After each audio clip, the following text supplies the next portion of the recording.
Hi folks, it's Ashley Bird here, and I'm the Senior Curator of Visual Art and Design at QVMAG, and I'm here with...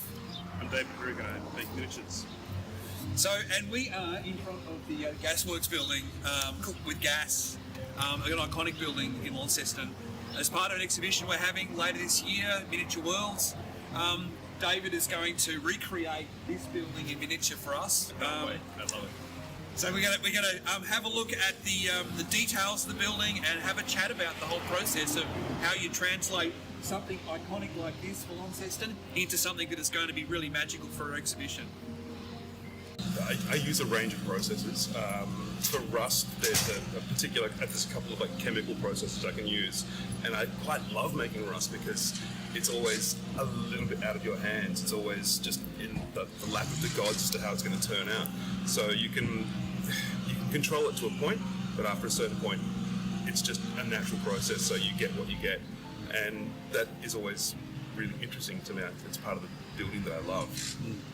For bricks and things, I use a range of paints and different materials. I use artist pastels to sort of weather them, a sort of chalk effect on them. I use real grout for the grouting between the bricks. So, some things scale up really beautifully and scale down really beautifully, and some things you just have to come up with cunning ways to get around the problem. When I started out, I was very aware of scale. I was really driven by it. I wanted to be as close as possible, and I was a bit anally retentive about it. But now I work much more to just what's the final size that I want something to be. So, scale is great, but if you work on a big building and you choose the wrong scale, it's going to end up unwieldy and way too big.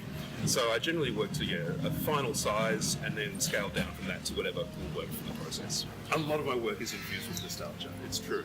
And I guess the danger is nostalgia for the sake of just, wasn't it beautiful? Weren't the times better back then? You can't stand in the way of progress.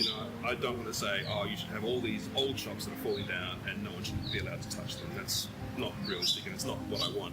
But I guess what I want is to make sure we don't lose those things, to make sure that we remember where we've come from. That to me is what's the most important part of my work. It's just, it gives you a sense of what was there and what we may have lost since.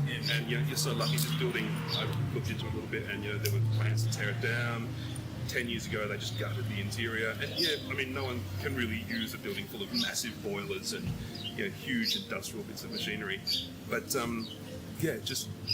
I love to try and catch those things so that we remember where we've come from.